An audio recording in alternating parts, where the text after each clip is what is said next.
Bismillahirrahmanirrahim. Assalamualaikum warahmatullahi wabarakatuh. Salam sejahtera. Saya Cikgu Iman bersama rakan-rakan saya iaitu guru anda pada hari ini. Topik yang pelajar akan belajar pada hari ini adalah topik 5.0 dalam muka teks tingkatan 1 iaitu jirim dalam alam. Pelajar akan mempelajari 5.1 jirim dan keadaan jirim dan juga 5.2 iaitu ketumpatan. Tanpa membuang masa, saya akan berikan kepada saudari Maisarah Elbari, Cikgu Mai untuk memulakan topik untuk kali ini. Silakan Cikgu Mai. Okey, hai, Assalamualaikum. Sebelum tu kita tengok dulu video berkaitan dengan topik kita. Okay, Jen boleh silakan video.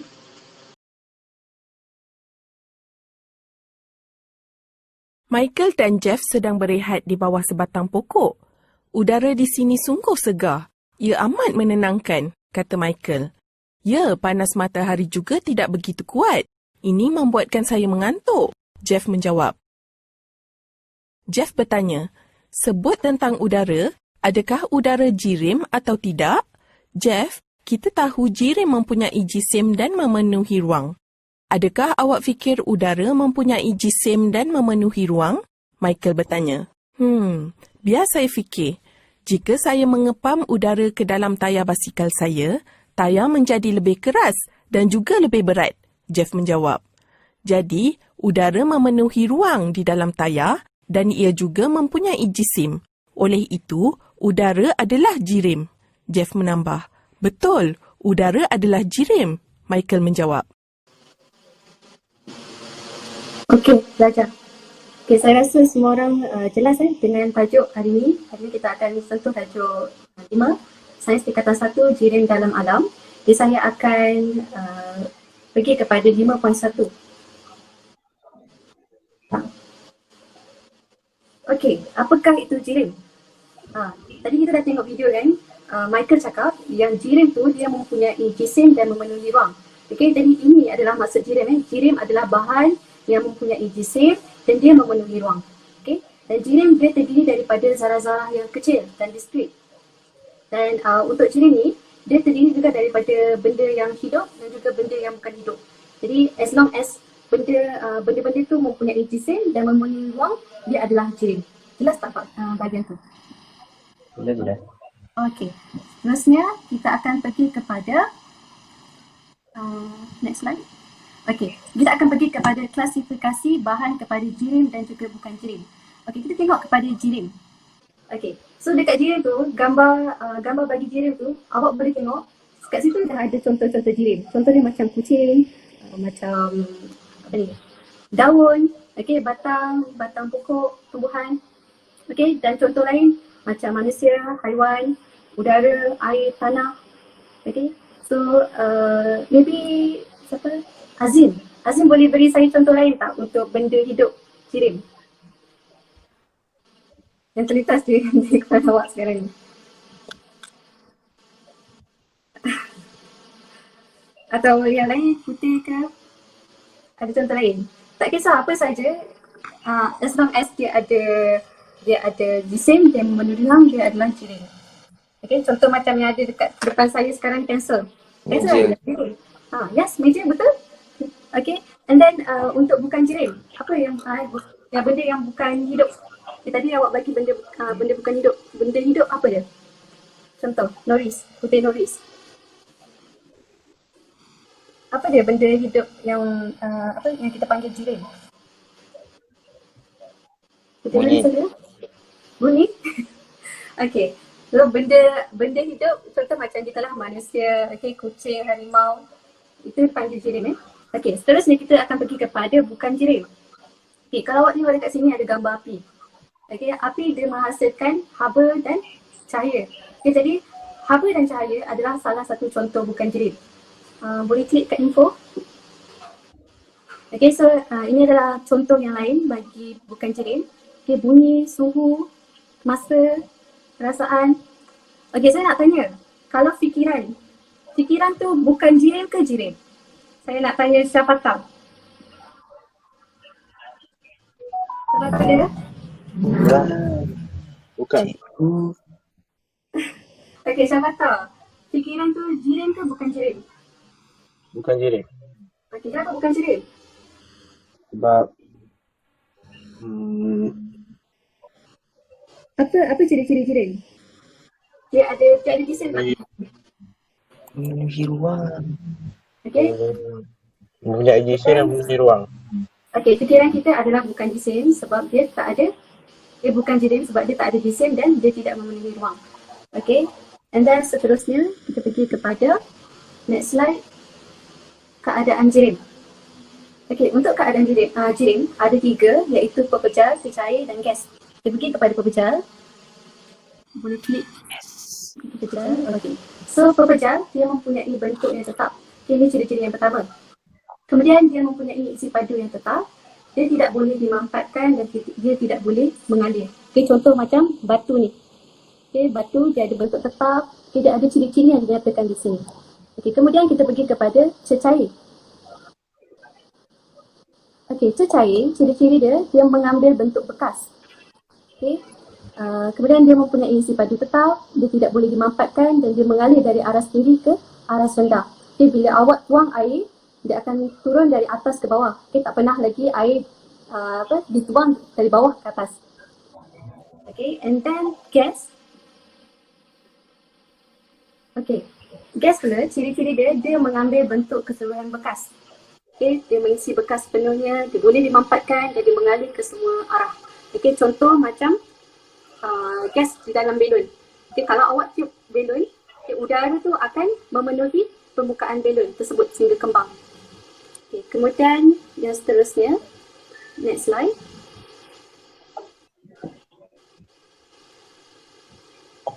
Okey, kita tengok susunan dan pergerakan zarah bagi pepejal, cecair dan gas. Kita tengok pepejal. Pepejal, susunan zarah bagi pepejal dia tersusun rapat. Okey, ruang di antara zarah ni kecil. Kalau boleh lihat kat sini. Okey, dan zarah-zarah dia bergetar pada kedudukan tetap. Okey, contoh pepejal boleh klik dekat info. Okey, contoh pepejal adalah seperti batu, buku, pokok, ais. Seterusnya kita pergi kepada cecair. Okey, zarah bagi cecair dia tidak tersusun. Kalau tengok dekat gambar raja ni, okey, dia lebih banyak ruang antara zarah-zarah. Dan zarah-zarah ni dia boleh menggelonsor antara satu sama lain. Contoh dia dekat info. Okey, air dan minyak. Ada lagi contoh lain, keju, sup. Okay, seterusnya kita pergi kepada gas. Okey, gas pula, zarah-zarah dia amat jauh. Okey, dia berpisah. Okey, dan banyak ruang antara zarah-zarah tersebut. Dan zarah-zarah ni dia boleh bergerak bebas dan melanggar antara satu sama lain. Okey, contoh dekat info. Dia ada oksigen, karbon dioksida dan juga asap. Okey, setakat ini jelas tak untuk keadaan jirim? Jelas ya. Alright, terima kasih. Okey, jadi itu sahaja part saya. Kita akan teruskan dengan bahagian seterusnya. Terima kasih Cikgu Mai atas penerangan pencerahan tentang jirim dan keadaan jirim tersebut. Untuk menguji kefahaman pelajar semua, Cikgu Din akan mengambil alih dan menggunakan flickers sebagai kuis untuk subtopik ini. Silakan Cikgu Din. Bismillahirrahmanirrahim. Assalamualaikum warahmatullahi wabarakatuh. Okey, sebagaimana pelajar tahu, setelah pelajar alami tadi kita dah melalui fasa pembelajaran berkenaan topik 5.1 iaitu jirim dan keadaan jirim. Okey. Jadi sekarang ni kita telah masuk kepada fasa kuis di mana kita nak mengujilah sejauh mana kefahaman pelajar sekalian berkenaan dengan topik 5.1 ini, iaitu jirim dan keadaan jirim. Okey. Sebagaimana yang saya dah bekalkan kepada para pelajar link dalam kumpulan WhatsApp. Jadi para pelajar boleh klik link yang diberikan sekarang mengikut nama masing-masing.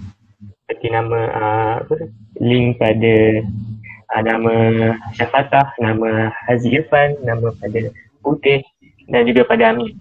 Jadi pelajar boleh klik sekarang. Okey, kita mulakan sekarang ya. Soalan ni 20 saat. Jadi semoga berjaya. Kita mulakan sekarang. Okey, 3, 2, 1.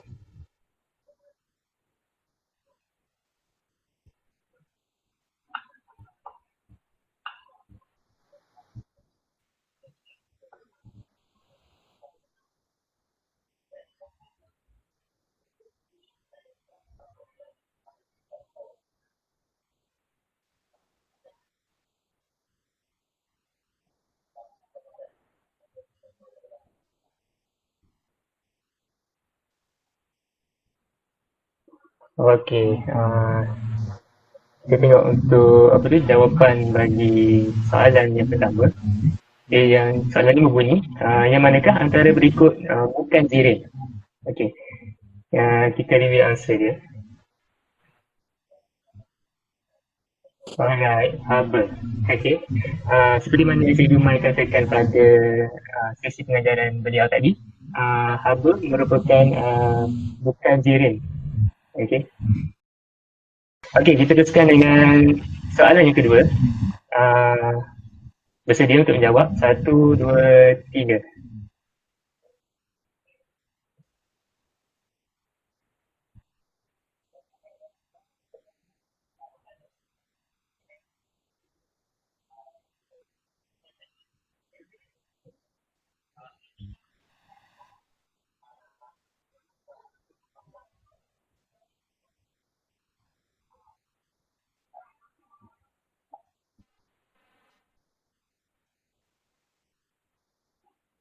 Alright, masa pun dah tamat untuk soalan yang kedua.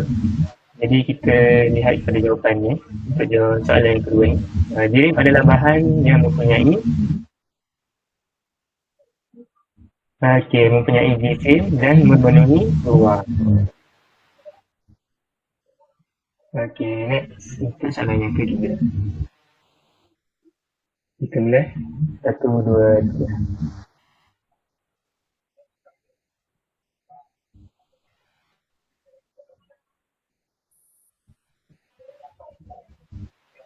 Ini kenyataan yang betul tentang rajah berikut. Pilihan A, susunan zarah bagi jirim tercari. B, susunan zarah bagi jirim pekerja. C, susunan zarah bagi jirim gas. Sebentar tadi Cikgu Mai Sarah dah tunjukkan bagaimana kedudukan bagi susunan zarah berikut. Okey, sudah. Jadi kita lihat kepada jawapannya untuk soalan yang ketiga ini. Okey, jawapannya ialah susunan zarah bagi jirim pekerjaan. Kerana susunan zarah ini bagi pekerjaan rapat dan tiada ruang lah berbanding jirim tercair dan juga jirim gas. Okey, kita pergi pada soalan yang keempat. Okey, kita mula ya. 1, 2, 3. Okey, untuk soalan yang keempat ini, soalan ini berbunyi, apakah perubahan jirim yang berlaku berdasarkan gambar di sebelah?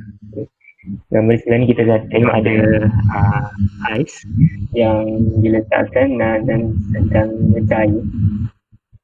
Jadi, apakah perubahan yang berlaku terhadap ais ini?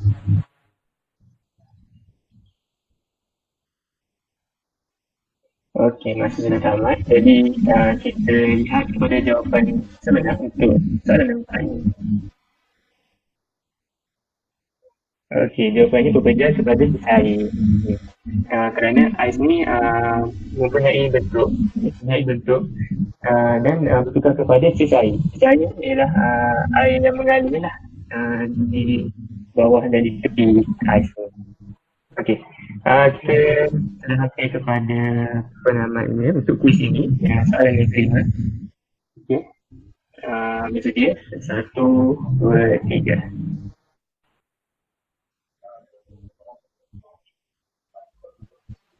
Okey, soalan yang kelima ni berbunyi rajah ruang wujudkan gelas dia berisi air panas. Ditutup dengan gelas ni dengan menangkupnya. Okay. Apakah yang berlaku selepas beberapa ketika? Kalau kita tengok gelas ini berisi air panas. Gelas ini diletakkan di atas gelas dan menutup gelas. Jadi kita lihat apakah jawapan untuk soalan yang kelima ini. Okey, jawapannya titisan air terbentuk pada permukaan atas di dalam gelas ni. Sebagaimana yang kita tahulah, bila air panas ni akan menghasilkan wap air. Okay. Wap air ni lah yang akan membentuk titisan di kawasan gelas ini. Jadi jawapannya adalah titisan air terbentuk pada permukaan atas di dalam gelas sendiri. Okey. Okay, sekian saja untuk kuis pada hari ini. Hanya kepada yang berjaya menjawab, okay. Aziz mendapat 100, Syah 100, kami dapat 10, Mufti 75. Apa? Ini merupakan satu permulaan. Okay. Kita baru sampai 5.1, jirim dan keadaan jirim. Nanti untuk tajuk seterusnya mungkin pelajar akan lebih faham berkenaan dengan tajuk jirim dalam alam ini. Jadi itu saja daripada saya. Saya akan teruskan dengan topik yang seterusnya. Terbaik semua pelajar tingkatan 1 ini, diharapkan semua pelajar dapat mengingati dan membezakan sifat jirim dan bukan jirim dalam topik ini. Sudah subtopik 5.1 iaitu jirim dan keadaan jirim. Kita teruskan pembelajaran kita pada hari ini dengan mempersilakan Cikgu Iqbal untuk mengajar subtopik 5.2 ketempatan. Okey, Assalamualaikum semua. Nama saya Cikgu Iqbal. Kita akan lihat Cikgu. Okey, semua dah bersedia ke? Dah, okey, baik. Okey, dalam topik ini kita tadi belajar dan keadaan jirim. Seterusnya kita akan belajar pula topik yang seterusnya iaitu ketempatan. Baiklah, kita mulakan. Okey, kita akan mulakan dengan kita memahami dulu apa itu konsep ketempatan. Jadi kita akan belajar benda yang basic dulu iaitu konsep ketempatan. Apa sebenarnya yang dikatakan dengan ketempatan? Baiklah pelajar. Ketempatan sebenarnya merupakan ketempatan suatu objek, bahan adalah jisim per unit fungsi pada objek atau bahan tersebut. Okay, ketempatan tu ia merujuk kepada ketempatan sesuatu bahan, objek ataupun apa-apa je adalah jisim per unit pada objek atau bahan tersebut. Dan kalau kita tukarkan dalam bentuk unit SI, dia merupakan gram ataupun kilogram per meter per meter kuasa 3. Okay. Ketempatan objek atau bahan bergantung kepada dua faktor. Jadi faktor yang pertama adalah okey, kita nak tahu tak apa sebenarnya jisim ni merupakan ketempatan. Okey, kita lihat. Okey. Semakin bertambah jisim, semakin bertambah ketempatan. Okey, itu adalah faktor yang pertama. Okey, faktor yang kedua adalah faktor isi padu. Okey, untuk isi padu, semakin bertambah isi padu, semakin berkurang ketempatan. Okey, kita ingat ini konsep. Semakin bertambah jisim, semakin bertambah ketempatan. Semakin bertambah isi padu, semakin berkurang ketempatan. Baiklah, kita akan pergi kepada kandungan yang seterusnya iaitu keamukan. Okey, kita akan teruskan dengan keamukan. Baiklah, keamukan merujuk kepada sesuatu objek atau bahan ataupun boleh katakan jirim iaitu cair, kemudian yang kita telah pelajari dalam keadaan jirim tadi, sama ada jirim tersebut terapung atau tenggelam. Dan keapungan ini bergantung kepada ketempatan. Maknanya untuk tahu sama ada jirim itu tenggelam ataupun terapung, ini bergantung kepada ketempatan. Kita tahu tadi ketempatan dipengaruhi oleh dua faktor, iaitu faktor isi padu dan juga faktor jisim. Okay. Kalau kita lihat gambar ni, kita nampak tak? Gabus dia paling kurang ketempatan. Air dia ketempatan satu ketempatan. Dan zinc dia mempunyai ketempatan yang paling tinggi. Jadi dengan kesimpulan yang kita dapat, mungkin kesimpulan yang kita boleh dapat, boleh tak saya dapatkan respon daripada sejarah? Semakin bertambah jisim, Boleh tak? semakin bertambah. ketepatan. Makin bertambah distance, makin bertambah ketepatan. Jadi kat sini kita nyatakan ketepatan, tapi tak apa, kasihan ada respon tu. Kita lihat kesimpulan satu. Okey. Sesuatu pekerjaan yang ketepatannya rendah berbanding sesuatu cecair akan terampung. Kita nampak tak? Gabus, dia mempunyai ketepatannya rendah berbanding air. Jadi, apabila sesuatu jenis tersebut dan sesuatu pekerjaan, bila dia mempunyai kecepatan yang lebih rendah berbanding cecair iaitu air, dia akan terampung. Kita pergi kepada kesimpulan yang kedua. Okey, kalau tadi pekerjaan yang mempunyai kecepatan yang rendah, sekarang bila ada pekerjaan yang mempunyai kecepatan yang tinggi berbanding sesuatu cair iaitu air, dia akan tenggelam. Macam kita nampak itu zinc. Zinc dia mempunyai kecepatan yang lebih tinggi berbanding air, jadi dia akan tenggelam. Okey, baiklah. Semua dapat dua benda yang kita terangkan, iaitu kalau objek iaitu pekerjaan dia mempunyai kecepatan yang sangat berbanding cair, dia akan terampung. Dan yang seterusnya adalah objek yang kecepatan yang lebih tinggi yang cair tersebut, dia akan tenggelam. Kita akan pergi ke slide yang berikutnya.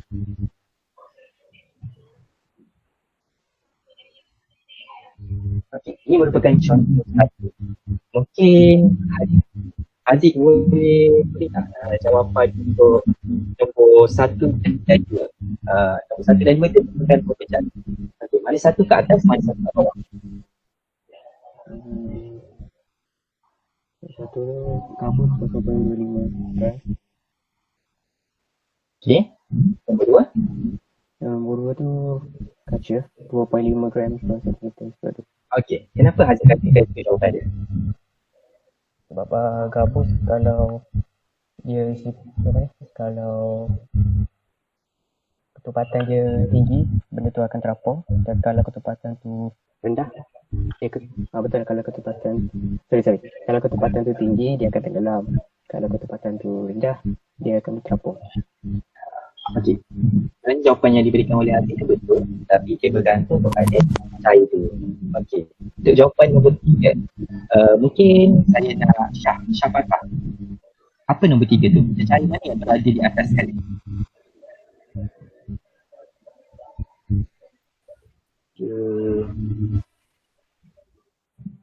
Mercury. Okey, Syafatah, kita tekankan lagi yang mempunyai kecepatan yang rendah akan berada di atas. Jadi jawapannya adalah petrol. Tapi tak apa, terima kasih Syafatah. Mungkin boleh teruskan dengan nombor 4. Apa cecair yang berada di nombor 4, Syafatah?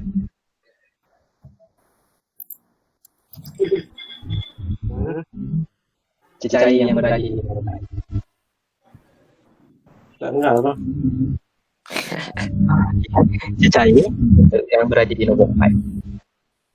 Nombor 4. Air. Okey, tepat sekali. Okey, untuk jawapan yang terusnya, saya boleh beritahu, iaitu nombor 5 adalah mercury. Jadi kita lihat jawapan. Okey, sedikit cerai. Kenapa gabus berada di atas sekali? Kerana gabus mempunyai kecepatan yang paling rendah. Okey, betul. Okey, mungkin Putih boleh bagi satu kesimpulan tak? Kesimpulan ringkas saja. Apa yang kita lihat tentang contoh satu ini? Semakin tahu semakin okey, atau kesimpulan yang paling ringkas, jika jiring itu mempunyai kecepatan yang rendah, maka dia akan terampung.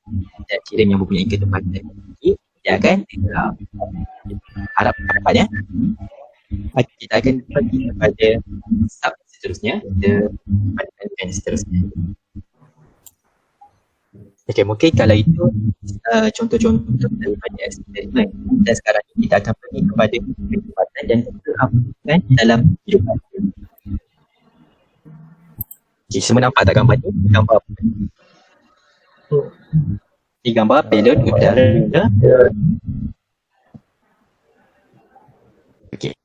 Balon udara panas. Okey. Saya pasti sebenarnya pelajar-pelajar mesti tertanya-tanya bagaimana balon udara panas ni dia boleh terapung di udara. Okey. Ini merupakan contoh satu mengenai ketupatan dan juga pengenalan kehidupan. Okey, sebenarnya balon udara panas dia boleh terapung di udara dengan mengawal ketupatan udara. Okey, ini ada satu lagi info untuk semua pelajar bahawanya udara panas dia kurang tumpat berbanding dengan udara sejuk. Jadi, kalau kita nak naikkan balon udara panas tu macam mana? Okey. Untuk menaikkan balon udara panas tu, kita kena menaikkan suhu. Jadi, sebab udara panas kan kurang tumpat berbanding udara sejuk. Jadi sebab tu kita nampak balon udara panas tu dia boleh terapung tinggi di udara. Dan untuk menurunkan balon udara panas tu,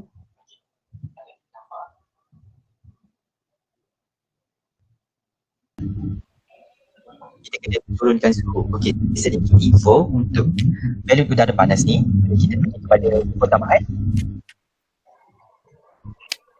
Okey, sewaktu kita menaikkan atau menurunkan suhu, hanya isi baju udara saja yang berubah. Sistem udara tidak berubah. Di mana waktu suhu naik, isi baju udara bertambah dan suhu turun, isi baju udara berkurang. Ini adalah contoh satu. Hampir daripada contoh yang seterusnya, contoh yang ada dekat dalam kehidupan kita. Okay. Contoh yang kedua adalah kalau kita nampak di laut, kita ada nampak moja laut. Okay, kita mesti tertanya-tanya bagaimana moja laut ini boleh terapung. Sebenarnya, dekat moja laut ni, kita ada nampak satu silinder yang berisi udara. Udara kan kurang tumpat berbanding air. Jadi, sebab itulah moja laut ni boleh terapung permukaan air. Nampak? Kalau jirim yang mempunyai ketepatan yang rendah, dia akan terapung. Jirim yang mempunyai ketepatan yang tinggi, dia akan tenggelam. Contoh tiga.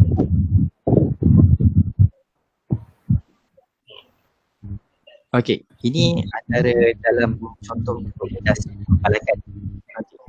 Sebenarnya balak ni walaupun orang kata balak berat, tetapi kayu balak ni dia mempunyai ketepatan yang rendah berbanding air.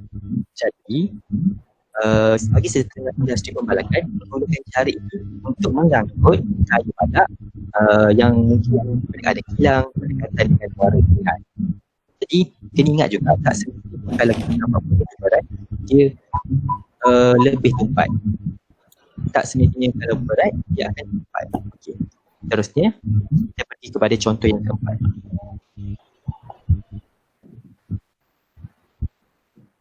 Okey, contoh yang keempat ni gambar cawan ni merupakan gambaran saja. Okey, kita tahu minyak kurang tumpat berbanding air. Jadi kalau kita nak membunuh larva tu macam anak nyamuk semeru, kita macam kalau terlalu kita akan spray minyak di dalam permukaan longkang. Boleh bawah sikit tak? Okey.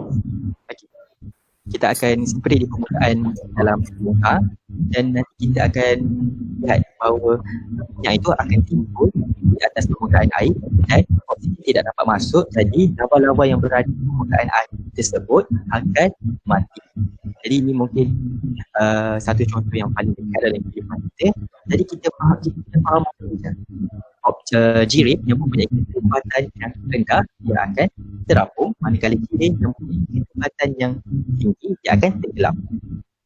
Okay, kita lihat satu eksperimen ringkas mengenai ketepatan.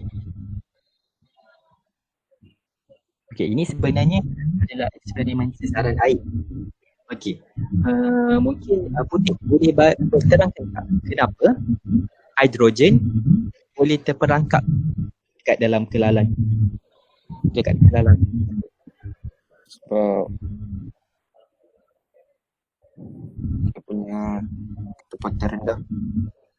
Betul tu.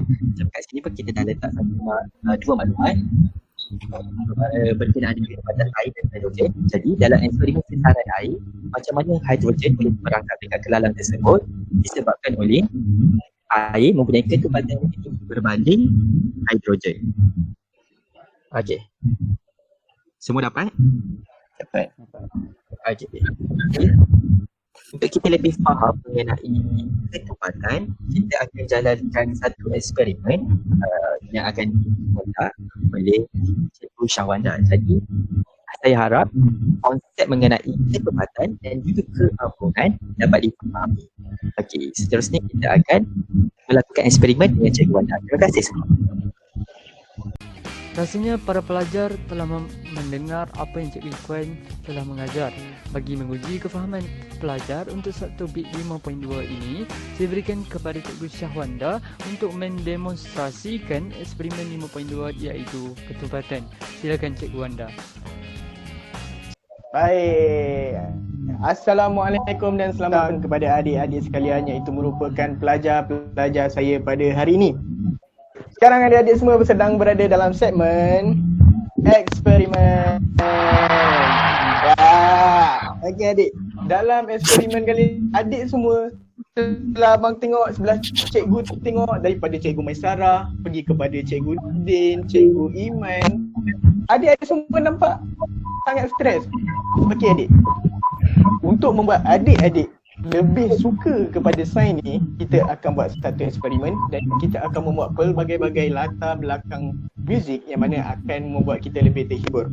Baik, sebelum Cikgu Wanda masuk kepada eksperimen, Cikgu Wanda nak bagi satu situasi di mana adik-adik pernah terfikir tak, kenapa kapal yang besar macam tu boleh terapung atas lautan, tapi kalau kita ambil batu kecil kita baling dekat laut, dia tenggelam? Pernah tak adik-adik terfikir? Dan kalau boleh Cikgu Wanda nak dapatkan satu jawapan daripada adik-adik, apa yang adik-adik tahu mengenai benda-benda tu? Sesiapa saja?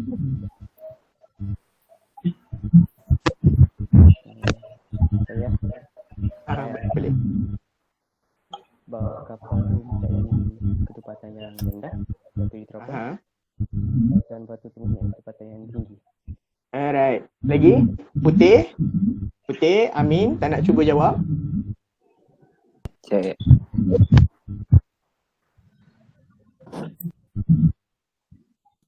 Okey, Putih tahu ke tak kenapa kapal boleh terapung dan batu tenggelam? Tak.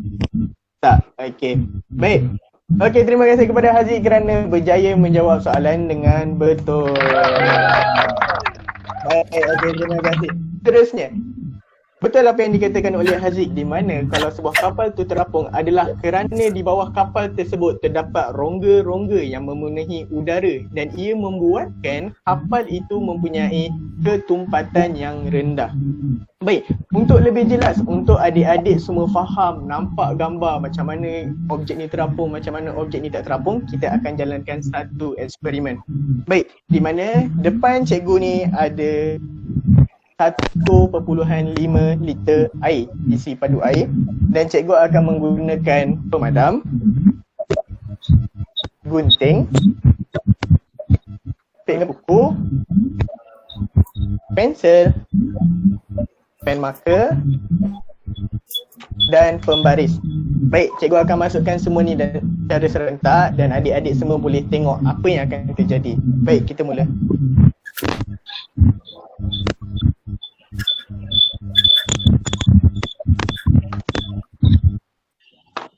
Baik. Okey. Saya dekatkan kamera ya. Baik, kalau dekat sini adik-adik boleh nampak di mana kalau pensel, pen marker dan pembaris sedang terapung, manakala gunting, pemadam dan penyepit kuku tenggelam. Kenapa perkara ini berlaku?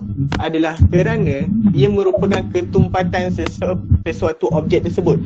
Okey, ingat adik-adik, dalam bab ketumpatan ni kita akan ada satu konsep di mana kalau objek tersebut terapung, ia menunjukkan bahawa keupayaan objek itu adalah tidak tumpat berbanding dengan air.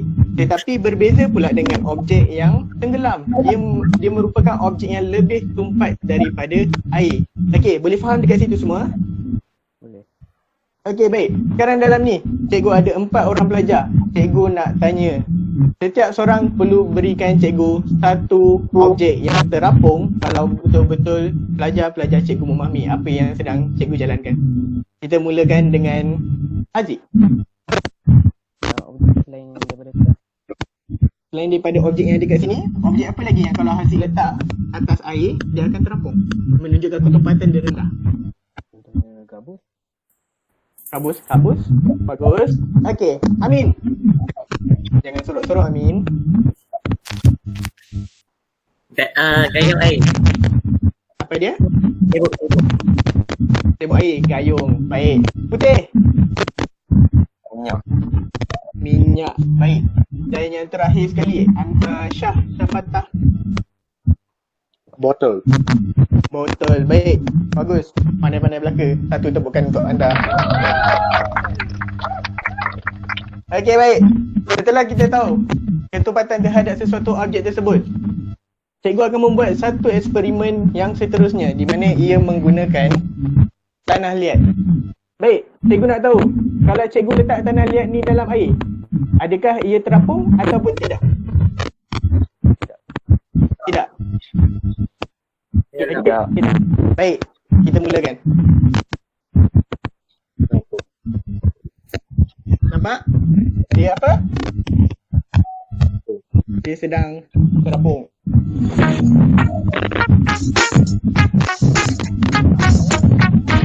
Nampaknya dekat sini pelajar-pelajar cikgu sangat-sangat suka untuk memastikan bahawa objek ini terapung ataupun tidak. Baik, seperti yang cikgu Ikhwan terangkan melalui gambar rajah sebentar tadi bahawa terdapat satu objek di atas air tetapi ia terapung. Kenapa? Kerana ia memenuhi ruang di dalam satu silinder tersebut. Sama juga dengan tanah liat ni. Bila cikgu lepaskan di bahagian atas itu terdapat udara yang menyebabkan objek tersebut terapung. Tapi berbeza pula kalau cikgu gumpalkan tanah liat ni, dia jadi satu bola begini. Tapi bila cikgu buat, dia akan tenggelam. Baik, perkara ini berlaku adalah kerana apabila kita bulatkan tanah liat ni, dia tidak akan mempunyai udara, dia tidak akan mempunyai jisim yang kurang ketumpatan dia. So dekat sini adik-adik boleh nampak dengan jelas bahawa bagaimana sebuah kapal itu boleh terapung. Sebab ia mempunyai rongga-rongga yang memenuhi ruang di dalam kapal tersebut berbanding batu yang tidak mempunyai ruang untuk udara. Baik. Itu adalah konsep daripada ketumpatan. Baik, adik-adik semua faham ya? Faham. Baik, terima kasih. Okey adik-adik, itu saja untuk eksperimen kali ini. Semoga bermanfaat. Adik-adik jangan lupa belajar sungguh-sungguh. Semoga berjaya pada masa akan datang. Yang penting, ikut tagline cikgu. Work hard, work smart and punya gaya. Alright, baik.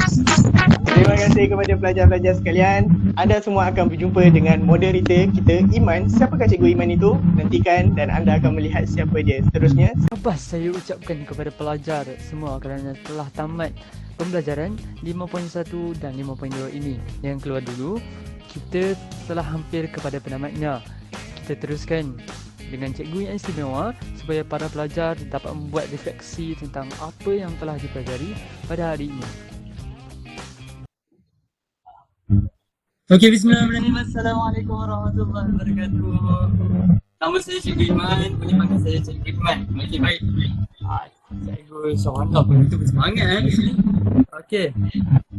Okey, kita pergi kepada refleksi ya. Saya menggunakan Mentimeter. Jadinya saya rasa kamu semua dah dapat dah link ke? Dapat Ya betul, saya dah share link dalam group WhatsApp. Jadi para pelajar boleh klik link tersebut dalam group WhatsApp untuk menjawab soalan yang dikondak oleh Cikgu Iman. Baik. Okey, baik.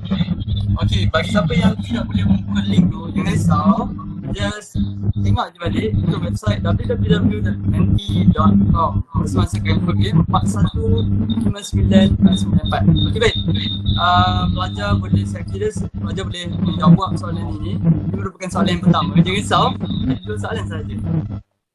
Jadinya soalan yang pertama berbunyi, apa yang anda pelajari mengenai subtopik 5.1 jirim dan keadaan jirim. Okey, boleh jawab. Apa-apa saja boleh jawab.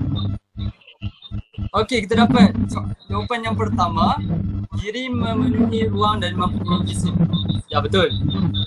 Okey, saya menunggu jawapan daripada yang lain. Mungkin daripada Aji, daripada Amin, daripada Putih.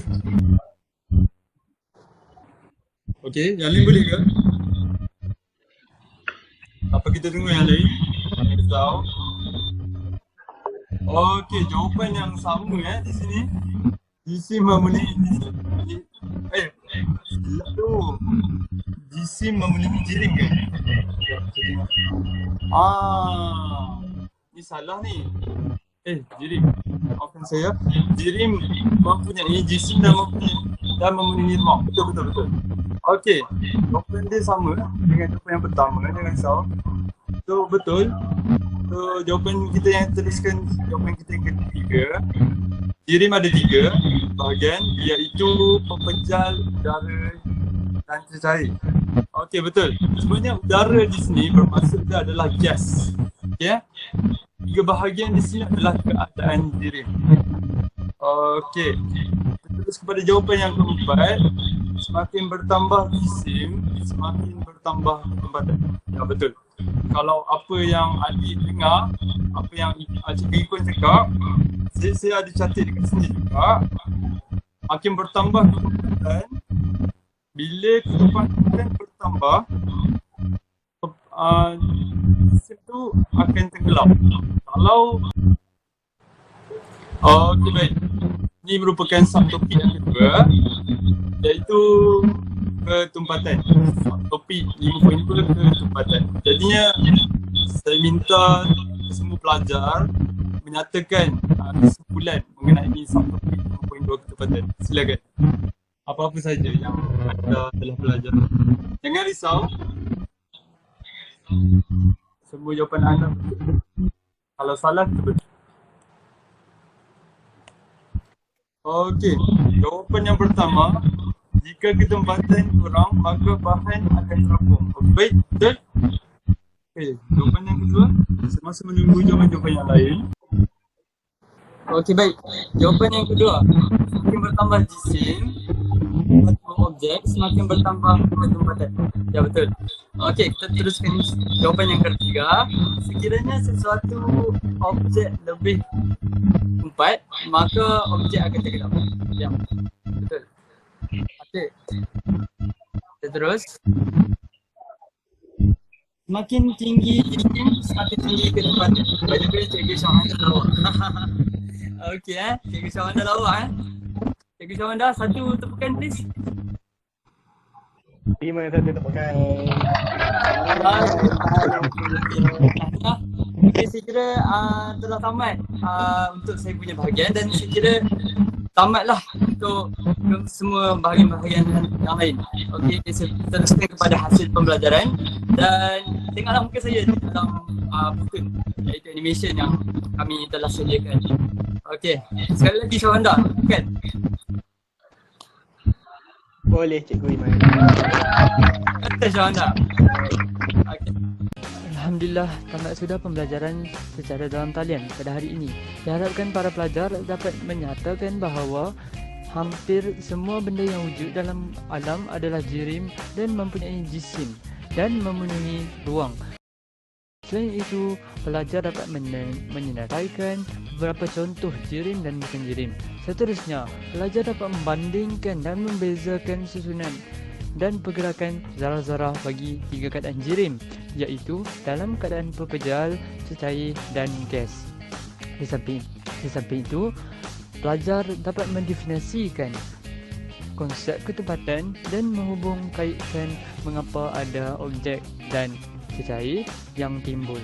Akhirnya, pelajar mampu membina hubungan antara ketepatan dengan jisim dan akhirnya pelajar mampu membina hubungan antara ketepatan dengan jisim dan isi padu melalui satu penyiasatan saintifik dan eksperimen yang dijalankan oleh guru. Sekian sahaja daripada kami, kumpulan 2. Assalamualaikum warahmatullahi wabarakatuh.